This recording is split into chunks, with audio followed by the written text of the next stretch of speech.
Avant ou après cette interview, je vous invite à aller voir le reportage que j'ai fait sur le Pixel Space, qui est une nouvelle structure qui regroupe des youtubeurs qui se professionnalisent à Lyon.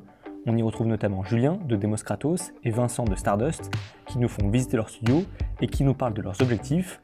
Il y a plein de choses intéressantes qui sont abordées, notamment les modèles économiques pour pérenniser sa chaîne YouTube. Enfin bref, je vous laisse découvrir tout ça si ça vous dit.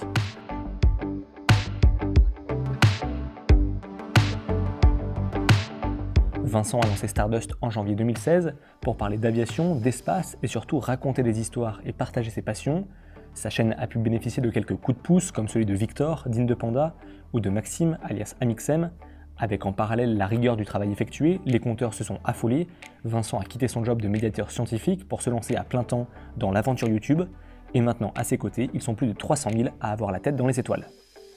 C'est impressionnant quand même la courbe de progression. 10 000, 50 000, 100 000 et maintenant 300 000, c'est presque...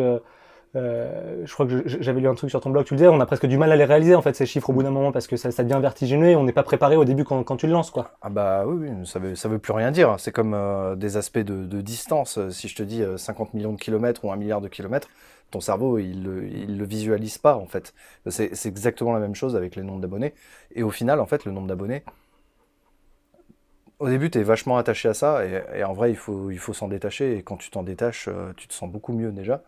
Parce que au fond, c'est à part pour peut-être négocier des sponsors ou avoir accès à des endroits, à des lieux de tournage particuliers, on s'en fout.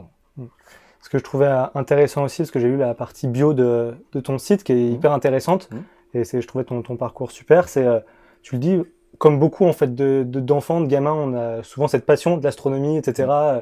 Ça nous fascine beaucoup. Et toi, c'est une passion que tu as commencé à taire à un moment, collège, lycée, parce que c'était un peu compliqué avec les autres en fait.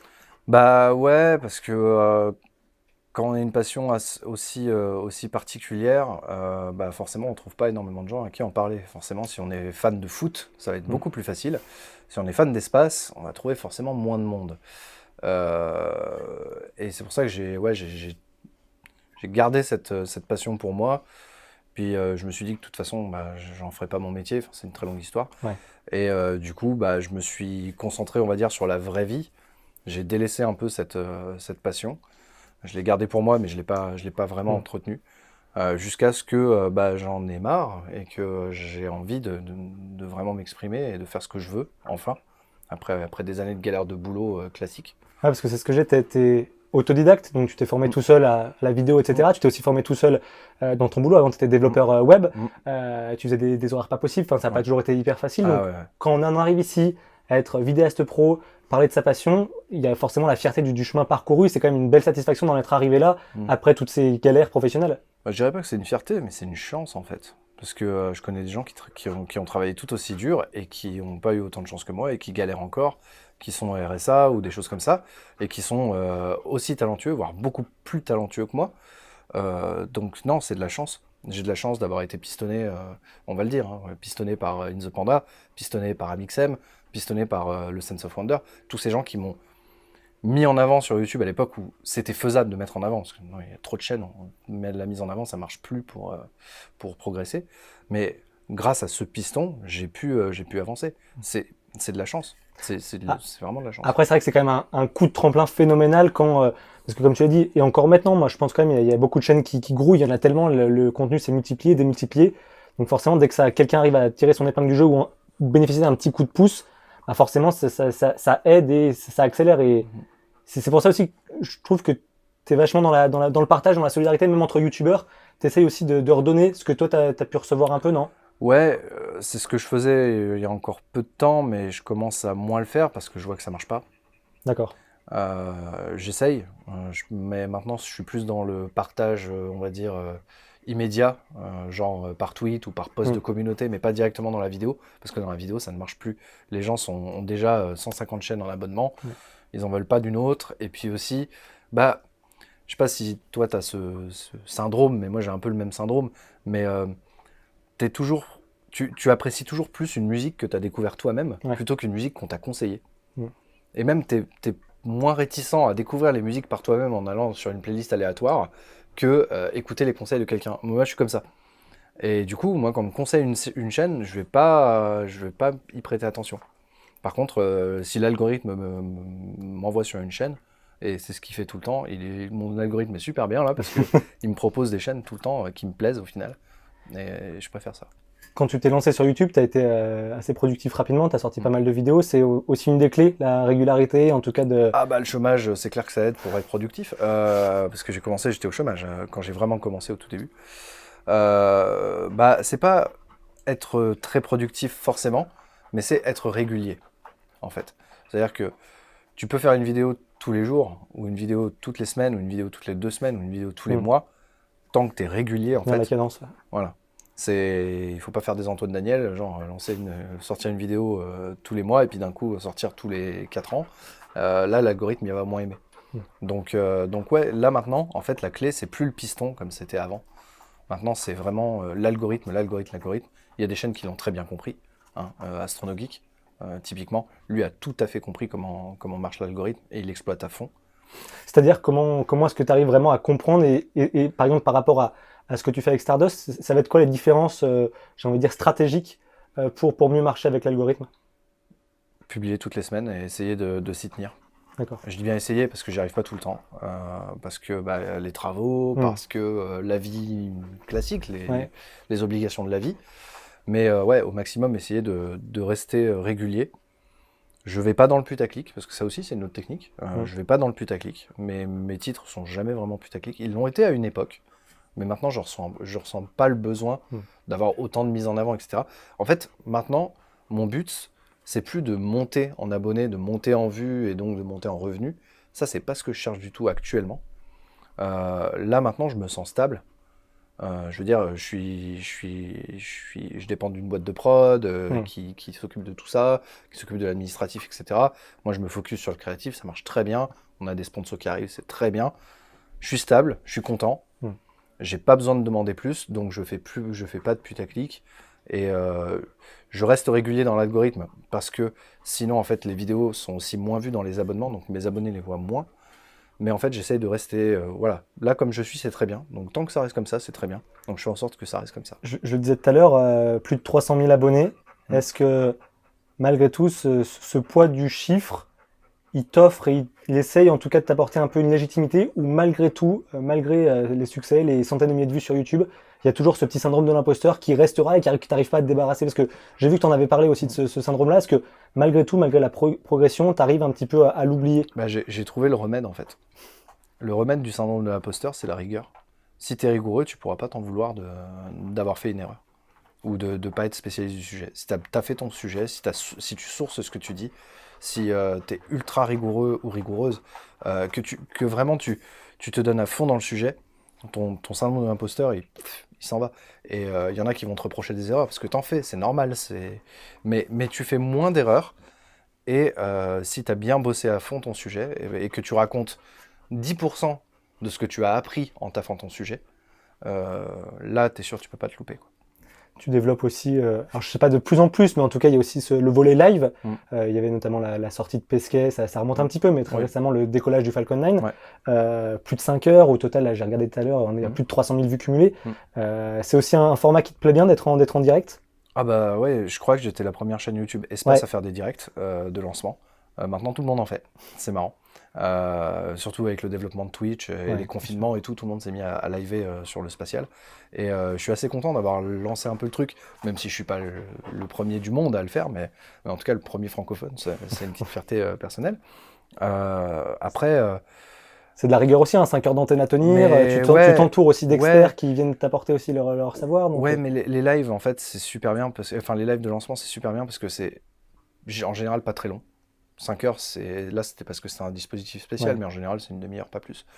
Et on a le temps du coup de se faire un déroulé vraiment timé, un conducteur exactement, vraiment timé. On fait appel aux experts, mais les experts c'est des amis, donc on a déjà discuté ensemble, donc en général le courant passe bien. Marie-Ange Sanguy par exemple d'Espace Exploration. Donc là ça se passe bien. Après les sorties spatiales c'est beaucoup plus compliqué, parce que ça dure minimum 6h30. Il se passe majoritairement rien pendant 6h30. C'est moins visuel, c'est moins impressionnant effectivement qu'un décollage. Bah, ça peut être impressionnant quand ils regardent la Terre, mais la plupart du temps ils regardent leurs visseuses, dévisseuses. C'est extrêmement chiant. Donc là j'arrête moi ça. J'arrête les lives de sortie, j'en peux plus de ça. C'est celle de Thomas Pesquet qui m'avait fait grimper à fond à l'époque, en 2017. Le confinement a forcément joué sur peut-être le succès aussi de Falcon 9, même si c'était quand même un événement en soi, ce vol.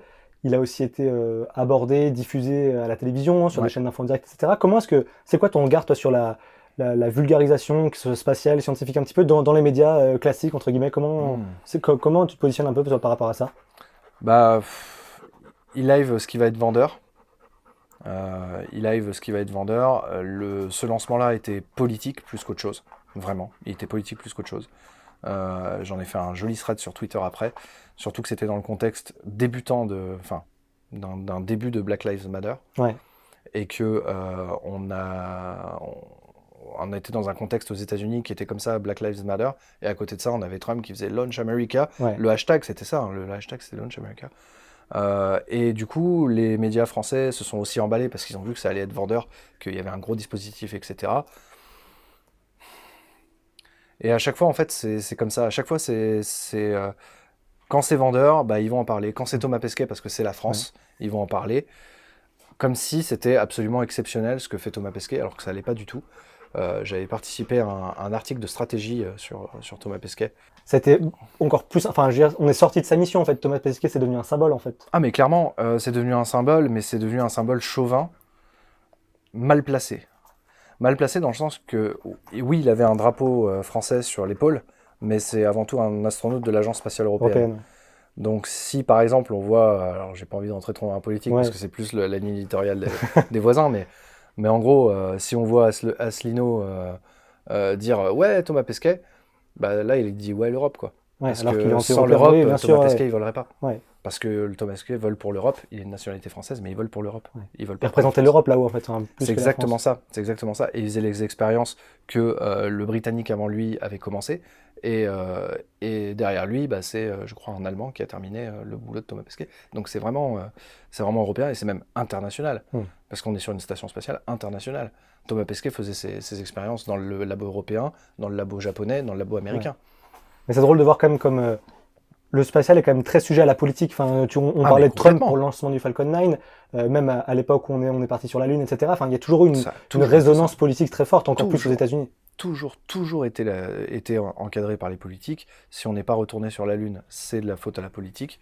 C'est parce que la politique des États-Unis est comme elle est, c'est-à-dire avec des courts mandats de 4 ans qui changent avec une alternance démocrate-républicain, ce qui fait que les républicains adorent l'espace, donc ils financent, mais après les démocrates arrivent et annulent les projets longue durée. Et en 4 ans, on ne peut pas préparer une exposition. Et en 4 ans, tu peux rien préparer, donc c'est extrêmement politique. En France, ou même en Europe, on a une politique spatiale qui est extrêmement fébrile en termes de vols habités. Et aussi, le problème, c'est que le spatial est très mal vu d'un point de vue grand public. Oui, parce que ça coûte cher, parce que... En fait, il y a des fausses idées, en fait. Les gens pensent que ça ne sert à rien. Et je passe mon temps, notamment en live, à expliquer pourquoi c'est utile. Mais les gens ont cette espèce de vue d'un truc qui ne sert pas à grand-chose, à part pour les riches, ou que les astronautes vont là-haut juste pour prendre des photos et faire les clowns. Alors qu'en fait, il y a vraiment de la science qui se fait, et qu'il y a des choses qu'on a sur Terre, et qu'on aura dans le futur sur Terre, dans notre quotidien, qui sont là grâce à l'espace.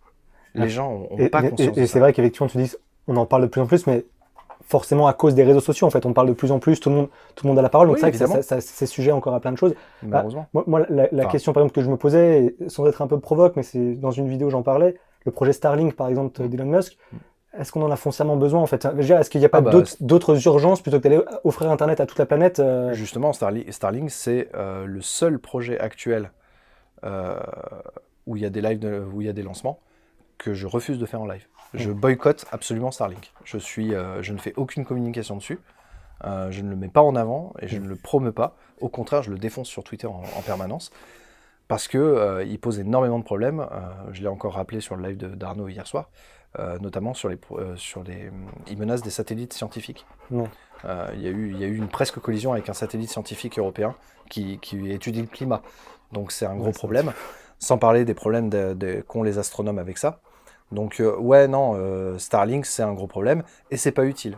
Ça je suis complètement d'accord, parce que c'est pas un projet scientifique, C'est pas un projet d'ailleurs financé par les États, c'est un projet privé. Ouais, bien sûr. Donc la privatisation, c'est un autre sujet, mais Ouais. moi je parle vraiment des projets publics. Envoyer des astronautes sur l'ISS, envoyer des satellites dans l'espace, des satellites GPS, etc. C'est utile. On le voit dans notre quotidien, sans le GPS, mais rien que sans le GPS. Ouais, bien sûr. On en serait. On voit que c'est, et on parlait collusion avec la politique, mais Ouais. quand on voit Elon Musk qui s'implique en fait dans le système un peu politique aussi américain, à donner son avis, c'est vrai qu'en plus ça parasite encore le message parce que on a Elon Musk qui parle de politique, mais qui fait aussi du spatial, donc en fait ça rend encore le message encore plus confus et ça dessert peut-être un peu le propos où on dit que le spatial est encore de plus en plus politique en fait. Bah complètement. Et en plus, à l'heure des réseaux sociaux où Elon Musk est un aficionado de Twitter, c'est clair que là, il y a du... Moi, je commence à m'inquiéter un peu, en fait. Ouais. Je commence à m'inquiéter un peu parce que, en plus, Elon Musk est de droite dure. On peut le dire maintenant, il est républicain dur. Ouais. Quand on voit ses soutiens pour la prochaine présidentielle, Oui. etc. Enfin, Bah, Kanye, c'est pour rigoler, mais en fait, ouais. c'est Trump. Hein. Ah ouais, bah, bien sûr. Ouais. C'est évidemment Trump. C'est un mouvement politique, enfin, je ne vais pas l'expliquer, mais Ouais. c'est compliqué. Mais en gros, voilà, c'est inquiétant pour l'avenir. Après, on peut aussi critiquer Jeff Bezos, hein, parce qu'on va dire que je suis Elon Musk-centré, mais Jeff Bezos aussi, patron d'Amazon, on sait ce que ça donne, qui se lance dans Blue Origin, société privée. On a tout le privé en fait. Toi, tu vois d'un mauvais œil tout ce qui est spatial privé, ça va. Tout dépend leur projet. Pour le moment, les projets de Jeff Bezos sont pas aussi menaçants que les projets de Starlink, enfin de SpaceX. Mais ça pourrait. Donc je me méfie. Disons que je me méfie. Parce que le public, il est financé par les élus. Ouais. Et les élus sont financés par sont élus par la population. Enfin, en théorie. Ouais, bien sûr. Aux États-Unis, c'est un peu discutable, mais en tout cas ici, c'est nous qui décidons.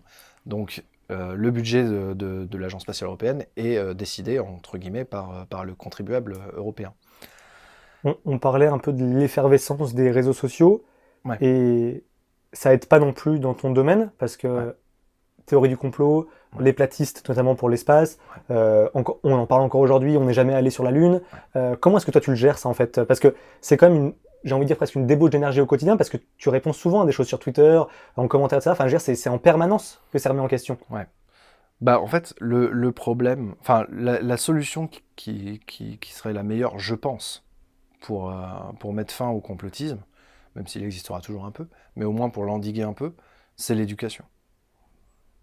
C'est l'éducation à l'esprit critique, c'est l'éducation à comment analyser des sources, c'est l'éducation à la zététique en gros, quoi. Je suis pas zététicien ou quoi, hein, mais je suis d'avis que l'éducation c'est vraiment la clé. Mais moi je suis pas un éducateur, je suis même pas un debunker en vrai. Je suis pas un zététicien, je suis pas un expert de la zététique, j'y connais rien en biais de confirmation, biais de machin. Donc je laisse ce travail aux autres. Par contre, quand ça vient dans mes commentaires, et ça vient tous les jours, Là, encore ce matin, j'avais un religieux. Non pas que les religieux sont mauvais, mais les religieux complotistes, ils en tiennent une sacrée couche. Ils arrivent, ils posent leur vérité, qui est évidemment pas une vérité, mais ils posent en certitude. Pour moi, c'est des croyants, c'est comme quelqu'un d'une secte. Moi, je suis pas capable de les sortir de la secte. Par contre, ils viennent chez moi, je les ai pas invités, donc je suis en droit de leur mettre un coup de pied au cul. C'est un peu comme un Américain qui te dirait t'es entré sur ma propriété, j'ai le droit de te tirer dessus. C'est exactement la même chose que je fais sur ma chaîne. Le mec, il arrive dans mes commentaires, je ne l'ai pas invité, il déblatère ses propos religieux, de propagande, ou peu importe, hein, ça peut être plein de choses. Les complotistes sont très variés. Et ben, je lui fous un coup de pied au cul. Soit je me fous de sa gueule, mais violemment, soit je l'insulte, ou j'insulte sa procréatrice. Mais en gros, je vais pas l'accueillir à bras ouverts en lui disant « Oh, mon pauvre petit, attends, je vais t'expliquer pourquoi le drapeau flotte pas, alors que je l'expliquais dans la vidéo, tu vois. » Toute dernière petite précision, parce que ça m'a fait penser à un truc, tu dis effectivement, si ça peut inciter des jeunes ou moins jeunes, enfin en tout cas des gens qui se lancent un peu de venir et d'y croire, mais malgré tout, tu dis aussi qu'il y a de plus en plus de contenu, que la recommandation, elle marche plus, donc... Alors, il n'y a pas de recette magique, mais c'est de plus en plus dur en fait, de réussir, et c'est un milieu qui est devenu ultra compétitif. Et c'est pour ça que si on peut aider, oui, bien sûr. Mais oui, c'est devenu ultra compétitif, c'est pour ça que il ne faut pas se dire je me lance sur YouTube pour me professionnaliser. Oui, bien sûr. Si tu pars avec cette mentalité, de toute façon, ça marchera pas. Mm. Sauf si tu fais des trucs complètement immoraux. Enfin, que moi je juge immoraux, genre utiliser tes gosses, tu vois, ce genre de trucs. On citera pas de chaîne. Non, on citera pas de chaîne Neo S1. Du coup, non, je m'en fous. Coucou Studio Bubble Tea. J'ai pas prévu de collab avec eux, donc on peut y aller. Mais Ouais, c'est dur, c'est du boulot et puis faut pas. en fait, il faut faire ça sur son temps libre, sans se mettre de pression au début, tu vois. Tu parles de ce que t'aimes, de la façon dont tu aimes, t'essayes pas de faire comme les autres. Tu le fais à ta façon. Ce sera pourri au début, c'est forcément pourri au début, parce qu'on sait pas trop ce qu'on fait. Et ça va être pourri pendant 1 an, tu vois. Tes vidéos, elles vont être pourries pendant 1 an, mais tu vas apprendre énormément. Et c'est ça qui est bien avec YouTube, c'est que n'importe qui peut créer sa chaîne YouTube et raconter une histoire qui a même déjà été racontée, mais la raconter à sa manière. Et c'est pour ça que, par exemple, je sais pas moi, Hugo Lisoire et Astronogeek ont tous les deux fait des vidéos sur des sujets que j'ai déjà abordés. Sauf que si tu regardes les vidéos, elles ont Rien à voir. rien à voir parce qu'eux, ils vont prendre un axe différent du mien. Moi, je vais être plus sur un aspect humain, Hugo plus sur un aspect technique, projet, politique, et Arnaud plus sur des facts, en fait.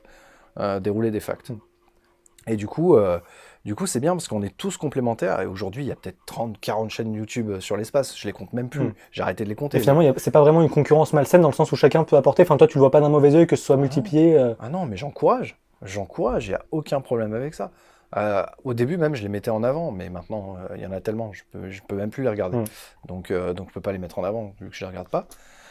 Mais très honnêtement, ouais, c'est génial. Et ça dépasse même les frontières des youtubeurs astro, entre guillemets, parce qu'il y a aussi des youtubeurs un peu plus traditionnels. Bah, tu parlais d'Amixem, effectivement, lui aussi qui est passionné d'astronomie, qui en parle de temps en temps, donc c'est vrai que ça touche aussi, c'est des sujets qui, par bribes, vont aussi aller dans d'autres sphères de YouTube. Ouais, carrément. Et c'est génial. Et c'est génial parce que du coup, bah, on peut faire des collabs, on peut aller voir des lancements ensemble. Et on se rassemble et on discute de sujets aussi. Enfin, je veux dire, hors vidéo. On se rassemble pas que pour faire des vidéos. L'exemple le parfait, c'est vraiment Amixem. Amixem, on discute ensemble de spatial. Zéro problème. Et c'est hors vidéo, tu vois. On a fait quoi? 2 collabs ensemble, mais on n'a pas arrêté de discuter espace depuis. Et un autre exemple, c'est SpaceFox, puisque bah, j'aide aussi Amixem sur SpaceFox, puisque vu que c'est des trucs qui reproduisent un peu les combinaisons spatiales, il y a des petites features. Donc il te demande ton avis pour voir... Il me demande mon avis en me disant, attends, est-ce que si on met ça, est-ce que c'est correct, est-ce que c'est rigoureux, etc. Et même quand il fait des vidéos, genre le test du Stellina qu'il avait fait il n'y a pas si longtemps, il m'a envoyé la vidéo en privé avant pour que je review et que je lui dise, bah, attends, il faut que tu corriges ça. Et ils ont fait les corrections derrière. Donc ouais, lui, il n'est pas vidéaste spatial, mais quand il parle de spatial, il est rigoureux et il n'hésite pas à faire appel à des gens. Et nous, on ne demande pas d'argent pour ça. Hein. Je vais pas dire à Mixem, attends, tu files un chèque de conseiller ou que c'est je sais pas quoi. Là, je passe un message d'ailleurs. Hein, je sais pas s'il y a des gens qui ont plusieurs millions d'abonnés et qui veulent faire des vidéos sur l'espace, voilà. Mais n'hésitez pas à contacter des gens qui connaissent le milieu, que ce soit des spécialistes sur Twitter ou sur YouTube comme nous. Donc surtout, n'hésitez pas, on est là pour ça.